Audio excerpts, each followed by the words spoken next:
Now, we need to subtract a multiple of 10 from a 3-digit multiple of 10.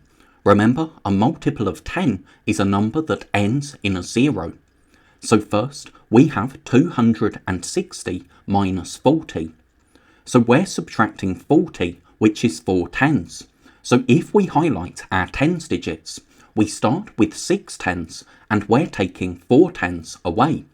So in our answer, we have 2 tens, and then our other digits stay the same. So the 2 in our hundreds and 0 in our ones stay the same because we're not subtracting any hundreds or ones. Now 320 minus 50. Again, we can highlight our tens digits. So we're subtracting 5 tens, but we only start with 2 tens. And that means that we'll need to exchange, so our hundreds digit is going to change as well. So what we can do when we can't do the subtraction is highlight the digit to the left. So now we can work out 32 minus 5, that's 27. So these digits that we've highlighted will change to a 2 and a 7, and then of course we still have 0 in our ones because we're not subtracting any ones. Now 430 minus 60. Again, the number of tens that we're subtracting is larger than the number of tens in the number that we start with. So we need to move to the left and look at our hundreds and tens digits together. Doing that means that we can work out 43 minus 6. That's 37. So these digits change to a 3 and a 7, and we still have a 0 in our ones. So if we take a closer look at these questions, first we started with 260, so 206 tens. We were subtracting 40, so that's taking away 1, 2, 3, 4 tens, and that leaves us with 2 as the tens digit of our answer.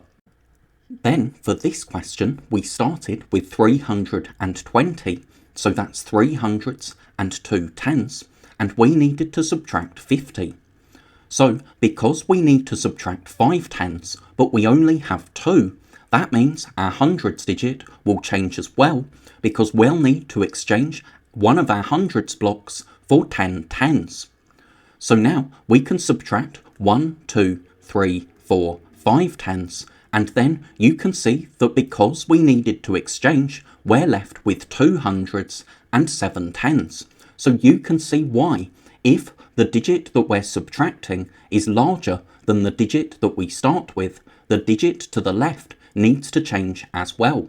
So why, for this question, when we realised that 5 is larger than 2, we needed to highlight our hundreds digit as well and work out 32 minus 5.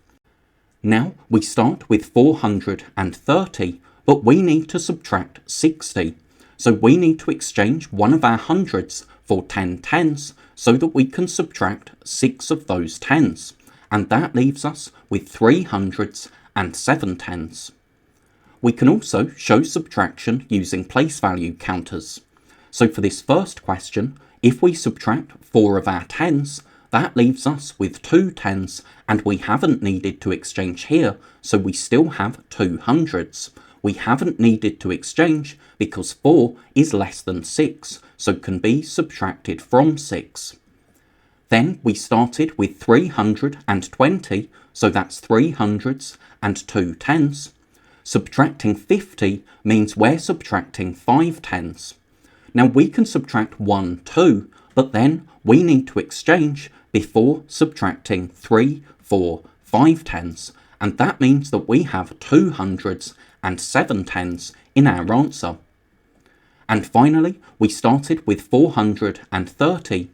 To subtract 6 tens, we can subtract 1, 2, 3, but then we need to exchange before subtracting 3 more, so that we've subtracted 6 tens altogether. And that leaves us with 3 hundreds and 7 tens, so 370.